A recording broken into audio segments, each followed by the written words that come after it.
ta fidélité. Merci pour ta grâce. Merci pour ton amour. Merci pour tout ce que tu fais pour nous. Nous comptons sur toi. Nous ne sommes rien, nous ne pouvons rien sans toi. C'est toi qui fais de nous ce que nous sommes. Merci de conduire ce moment à la gloire de ton nom. Au nom de Jésus-Christ. Amen. Que le nom du Seigneur soit béni. Je veux vous saluer dans le précieux nom de notre Seigneur et Sauveur Jésus-Christ. Encore, nous allons partager la parole de Dieu ce matin sans plus tarder dans le livre de 1 Roi, le chapitre 21 et le verset 17 à 19. Je lis la parole de Dieu. Alors la parole de l'Éternel fut adressée à Élie le Tishbite en ces mots. Lève-toi, descends au-devant d'Akab, roi d'Israël à Samarie. Le voilà dans la ville de Naboth, où il est descendu pour en prendre possession. Tu lui diras, ainsi parle l'Éternel, n'es-tu pas un assassin et un voleur?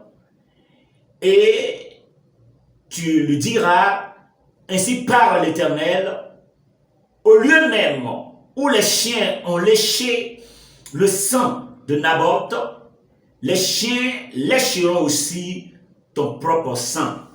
Alléluia. Gloire, gloire, gloire, gloire, gloire et gloire à notre Seigneur et Sauveur. Que le nom du Seigneur soit béni. Bien-aimés, notre message a pour thème comment protéger sa bénédiction face aux voleurs. Comment protéger ses biens face aux voleurs de bénédiction. Comment défendre sa bénédiction face aux voleurs.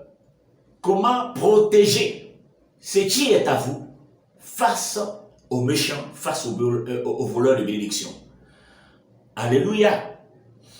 Bien-aimé, ici, la Bible dit que il y avait un roi sur Israël qui était à Samarie du nom de Akab.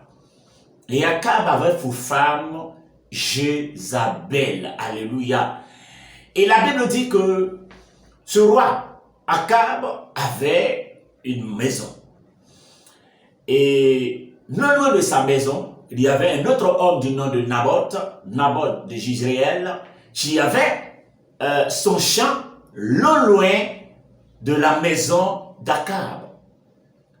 Et la Bible dit que qu'est-ce qui va se passer? Akab va se lever un matin, il va voir Naboth et lui dit, monsieur, vous savez que j'ai ma maison le loin de votre champ.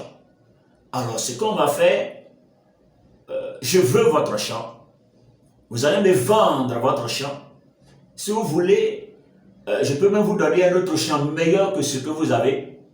À un autre endroit, je vais vous donner un autre champ où je vais payer en termes d'argent votre champ.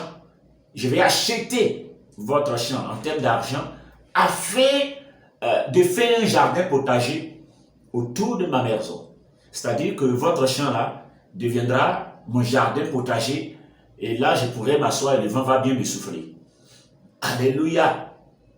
Voici la proposition que ce monsieur Akab, qui était roi, va faire à Naboth. Naboth dit, tiens, monsieur, ce champ-là, c'est l'héritage de mes pères. C'est ce que mes pères m'ont laissé. C'est ce que mes pères m'ont donné. C'est ma part de bénédiction. C'est mon héritage que les pères m'ont donné. Alors je ne peux pas vous vendre ce champ. Je ne peux pas vous donner ce champ. Alléluia. Et la Bible dit que le monsieur va se retourner à la maison. Le roi Akab va partir chez lui à la maison et il va s'asseoir. Il ne mangea point. Il était couché dans la tristesse, dans la fureur, dans la colère, dans le désespoir. Il était assis, il était en colère de ce qu'on ne lui a pas vendu le champ pour en faire un jardin potager. Alléluia. Vous voyez, vous vous avez votre bien. Dieu vous permet d'avoir un champ. Le monsieur, il a sa maison et moi, j'ai mon champ. Mais voici que ce monsieur commence à convoiter mon champ. Quand bien même, lui, il est une maison où il peut dormir tranquille, il peut dormir en paix. Il veut de mon champ pour en faire un jardin potager. Et à cause de mon champ, le monsieur ne dort plus. À cause de ce que je ne lui donne pas, ce qui me revient de droit, il n'arrive pas à dormir, il ne mange pas, il est assis dans la tristesse. Attends, quelle est cette foutaise? Alléluia. Donc à cause de moi, ma bénédiction, tu n'arrives pas à dormir en paix. Parce que Dieu me donne quelque chose. Parce que mes pères m'ont laissé quelque chose. Parce que le Seigneur m'a laissé un héritage. Parce que le Seigneur m'a fait grâce d'avoir un champ.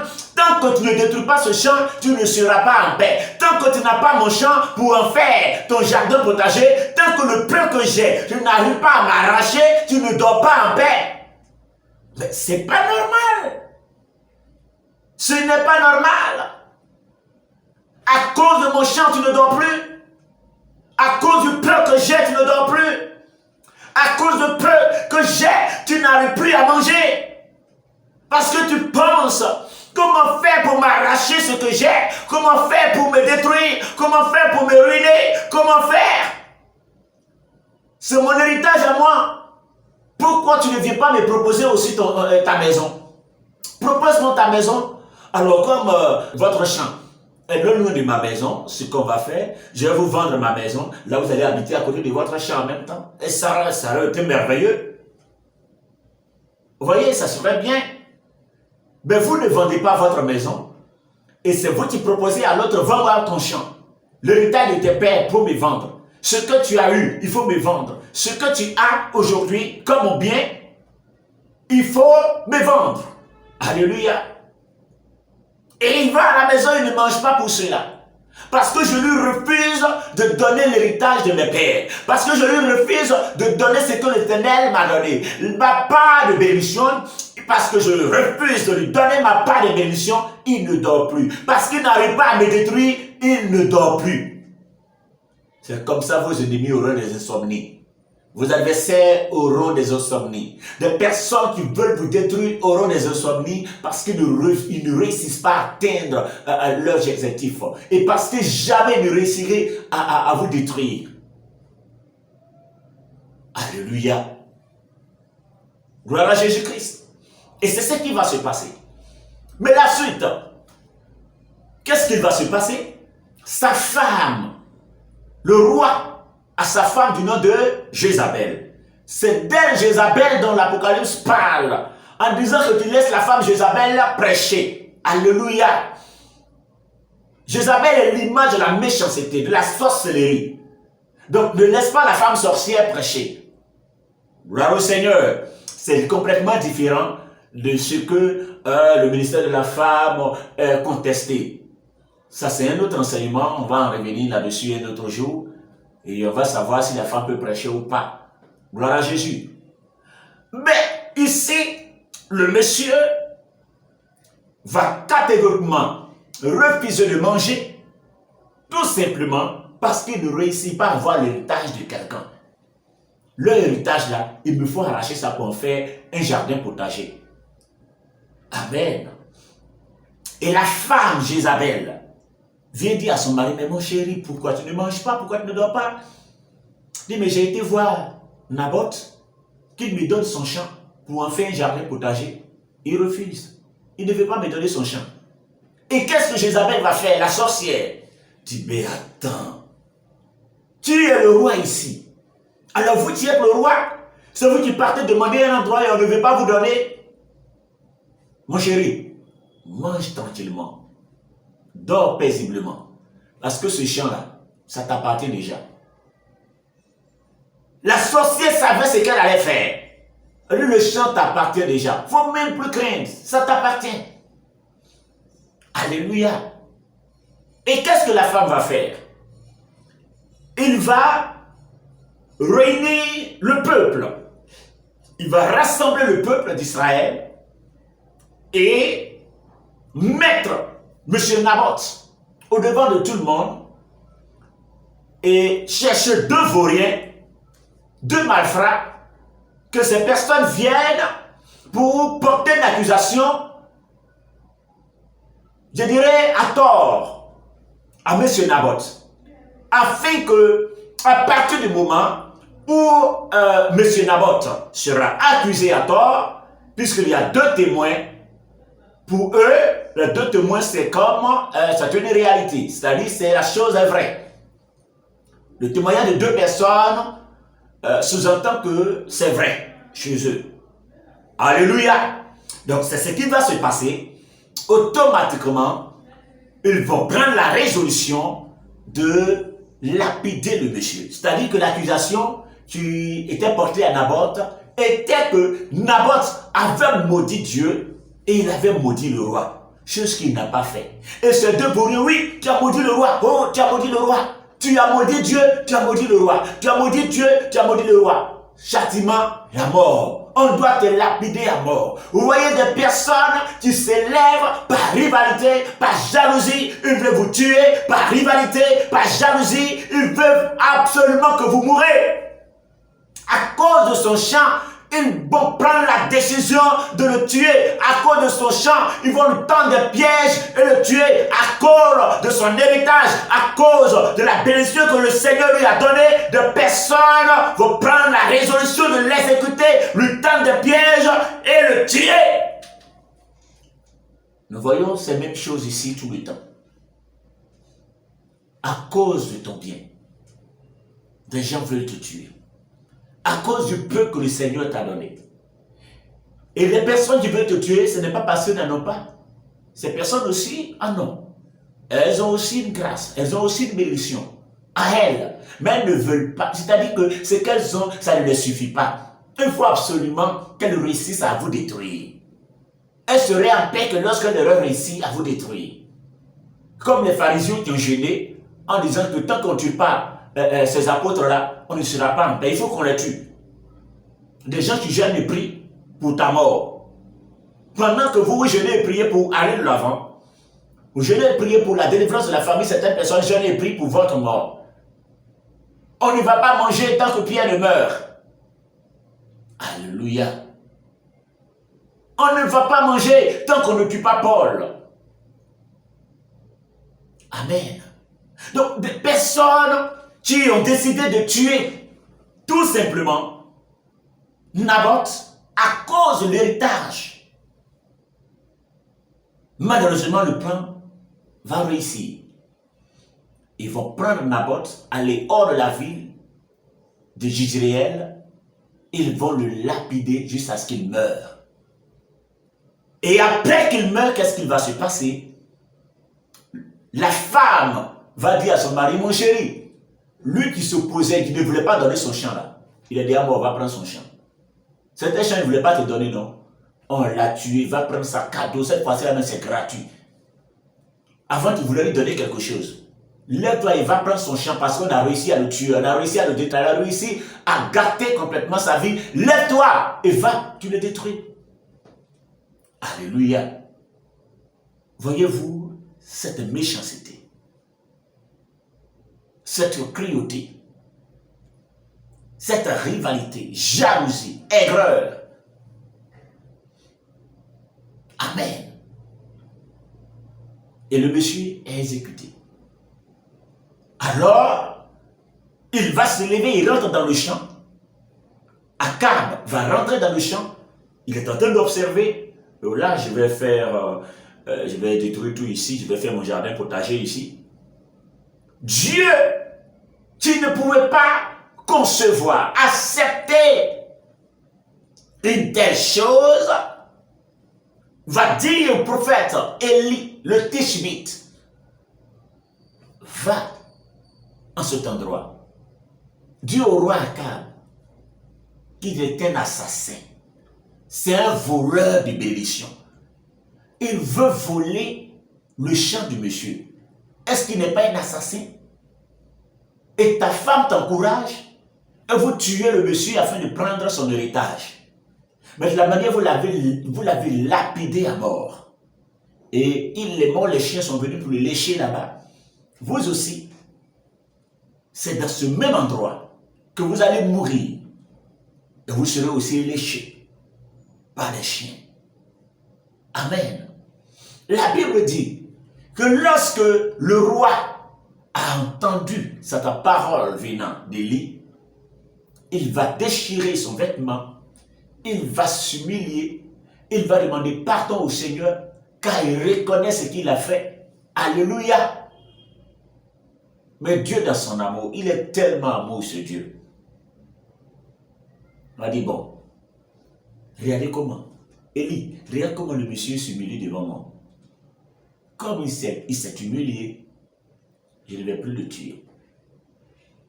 Je ne vais plus détruire sa vie. Je vais le laisser ainsi que sa femme. Mais je vais attendre qu'il meure. Lorsqu'il va mourir de lui-même, sur son fils, que je vais envoyer le malheur. La malédiction tombera sur son fils. C'est son fils qui va en souffrir. Alléluia. Vous voyez?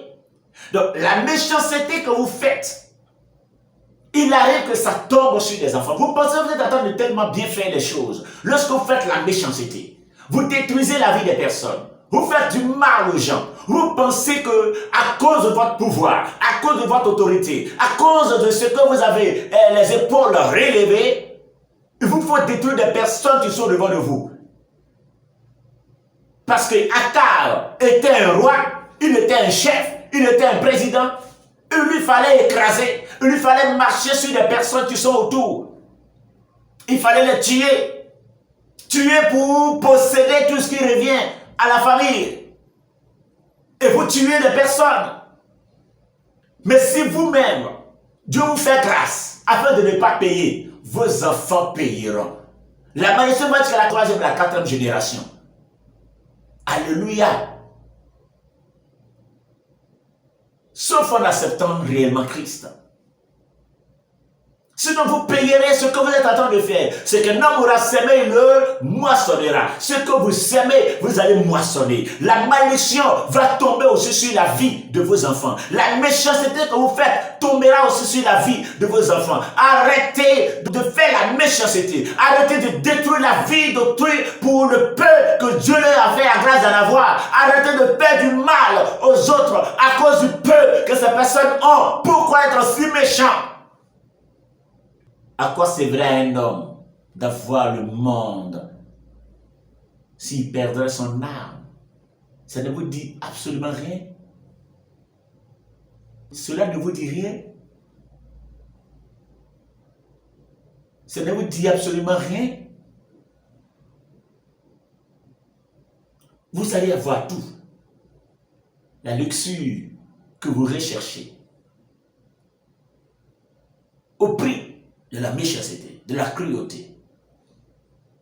Même si je dois tuer tout le monde et m'asseoir sur le trône afin de gouverner les chaises, je vais en faire. Mais Dieu vous voit. Il y a un Dieu. Si vous ne croyez pas, il y a un Dieu. Arrêtez de faire la méchanceté. Arrêtez de détruire la vie des autres. Dieu fait grâce à qui il veut, quand il le veut, et comme il le veut. Il fait grâce à qui il veut. Alors s'il m'a fait grâce, ce n'est pas à cause de la grâce de Dieu sur ma vie que vous allez me tuer. Ce n'est pas à cause de la grâce de Dieu sur la vie d'autrui que vous allez tuer cette personne. C'est Dieu qui a élevé la personne. Alors, levez-vous et cherchez à vous apprendre en Dieu lui-même. Levez-vous contre lui. Arrêtez votre sorcellerie. Vous voyez qu'il s'est levé afin de voler son héritage. Bien-aimés de Dieu, je veux nous encourager à ne pas nous laisser faire. Parce que vous et moi, nous avons un avocat. Lorsque ces vauriens, les malfaiteurs, des méchants, viendront pour porter une accusation contre toi, vous avez un avocat Jésus-Christ qui vous défendra. Vous défendra contre l'injustice, contre la méchanceté, contre ces vauriens. Vous avez un avocat. Ne vous laissez pas faire. Défendez ce que vous avez. Défendez le peu que le Seigneur vous a permis d'en avoir.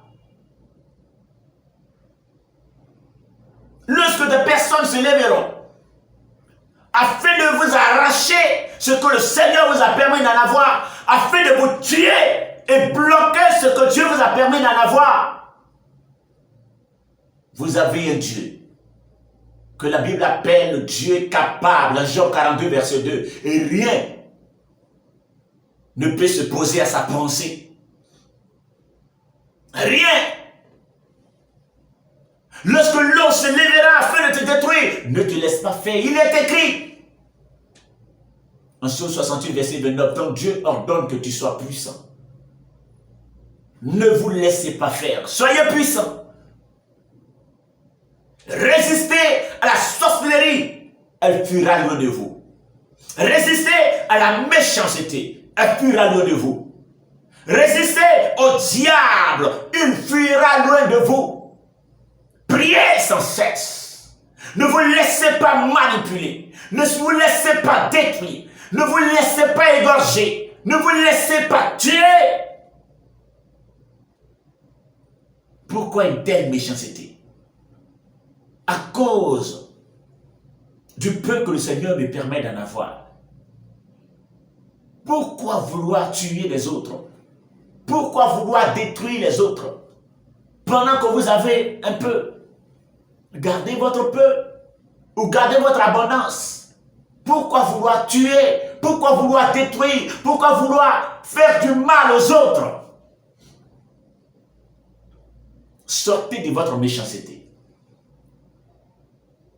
Si vous ne payez pas, vos enfants vont payer. Si vous ne payez pas, vos enfants vont payer. Arrêtez de faire du mal. Il arrive que le jeune homme va commencer à dire, mais attends, qu'est-ce que j'ai fait pour subir tout ça? Pourquoi je souffre tant? Pourquoi ma vie est comme ça? Je vous dis le plus souvent, ça dépend de ce que les parents ont fait. Ils ont tellement été méchants. Ils ont tellement détruit la vie des autres. Et les personnes ont proclamé des malédictions sur eux. Et eux et leur génération, leur postérité, leurs enfants, leurs petits-enfants.